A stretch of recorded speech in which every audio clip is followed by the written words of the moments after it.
बहुत पुरानी बात है। एक घने जंगल में बड़ा सा शेर रहता था। उससे जंगल के सभी जानवर थर-थर कांपते थे।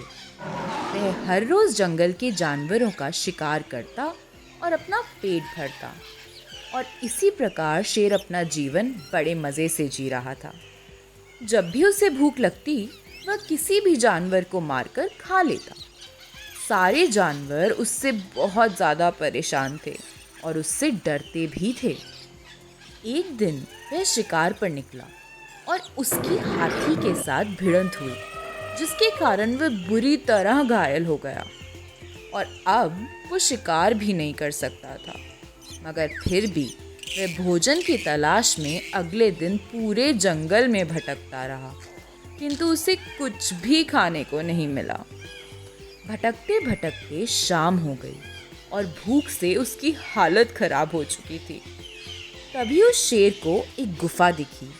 शेर ने सोचा कि क्यों ना इस गुफा में बैठकर इसके मालिक का इंतजार किया जाए, और जैसे ही वो आएगा उसे मारकर अपनी भूख मिटा लेगा। ये सोचते ही शेर दौड़कर उस गुफा के अंदर जाकर बैठ गया। वह गुफा एक लोमड़ी की थी, जो दोपहर में बाहर गई थी। जब वह रात को अपनी गुफा में लौट रही थी, तो उसने गुफा के बाहर शेर के पंजों के निशान देखे। यह देखकर वह सतर्क हो गई। उसने जब ध्यान से निशानों को देखा, तो उसे समझ आया कि पंजों के निशान गुफा के अंदर जाने के हैं, लेकिन बाहर आने के नहीं हैं। अब उसे इस बात का विश्वास हो गया था कि शेर गुफा के अंदर ही बैठा हुआ है। फिर भी इस बात की पुष्टि करने के लिए लोमड़ी ने एक तरकीब निकाली। उसने गुफा के बाहर से ही आवाज लगाई, अरे ओ गुफा, क्या बात है, आज तुमने मुझे आवाज नहीं लगाई?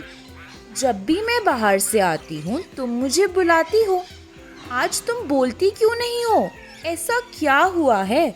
और अगर तुमने नहीं बुलाया तो मैं वापस चली जाऊंगी।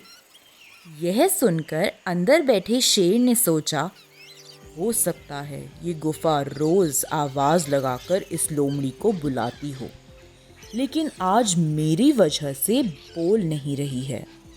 कोई बात नहीं, आज मैं ही इसे पुकारता हूँ। यह सोचकर शेर ने जोर से आवाज लगाई, आ जाओ मेरी प्रिय मित्र लोमड़ी, अंदर आ जाओ। इस आवाज को सुनते ही लोमड़ी को पता चल गया कि शेर अंदर ही बैठा है।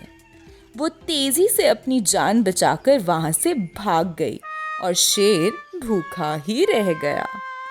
तो बच्चों, हमने इस कहानी से सीखा कि मुश्किल से मुश्किल परिस्थिति में भी बुद्धि से काम लिया जाए तो उसका हल निकल सकता है।